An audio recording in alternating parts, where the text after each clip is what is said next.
तुम आगे बढ़ो, हम तुम्हारे साथ हैं। महायुतीचा विजय असो।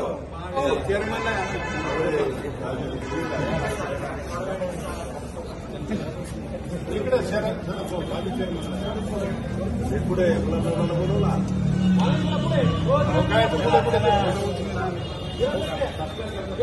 आज शेवटच्या माघारीच्या दिवशी जवळपास 11 जागी निवडणूक बिनविरोध झालेली आहे। त्याच्यामध्ये 10 जागी महायुतीच्या माध्यमातून आणि त्याच्यामध्ये राज्याचे मुख्यमंत्री असतील,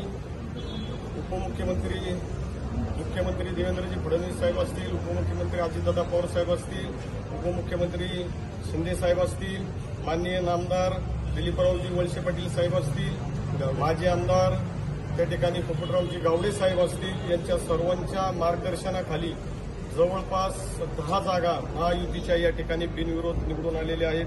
आपल्या विभागाचे माजी खासदार शिवाजीराव दादा आढळराव पाटील असतील, यांच्या देखील मार्गदर्शनाखाली या सर्व जागा या ठिकाणी आपण बिनविरोध करण्यात यशस्वी झालेलो आहोत। त्याच्यामध्ये सर्व पक्षाचे आमचे सर्व सहकारी उपस्थित आहेत। सर्वांनी या ठिकाणी मेहनत घेतली, कष्ट केले आणि आज ज्यांचा या ठिकाणी प्रवेश घेतला त्या सर्व संचालकांचं या ठिकाणी मी राष्ट्रवादी काँग्रेस पक्षामध्ये स्वागत करतो, त्यांचं अभिनंदन करतो। झालेल्या जागेमध्ये जवळपास गटातून 7 जागा बिनविरोध झालेल्या आहेत।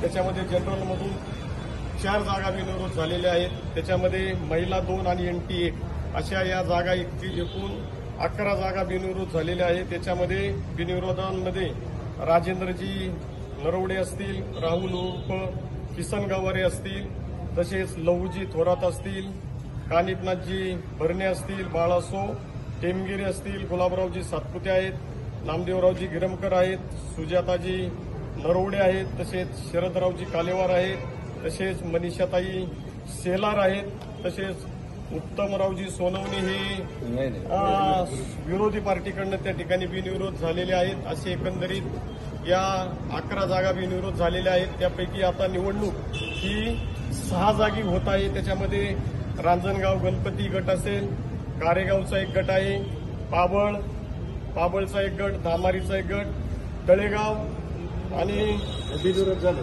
ह्या बिनविरोध झालेल्या आहेत। त्या सर्व जागा बिनविरोध झालेल्या आहेत।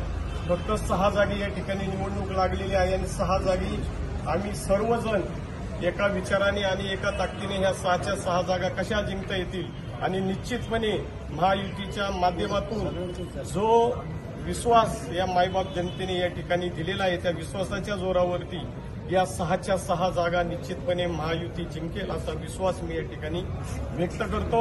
आणि खरेदी विक्री संघाच्या माध्यमातून शेतकरी असतील आणि सर्व घटक असतील यांना राज्य शासनाच्या माध्यमातून निश्चितपणे त्या ठिकाणी चांगल्या पद्धतीचं सहकार्य करून खरेदी विक्री संघ अतिशय चांगल्या पद्धतीने या तालुक्यामध्ये काम करेल अशा प्रकारची या ठिकाणी मी ग्वाही देतो।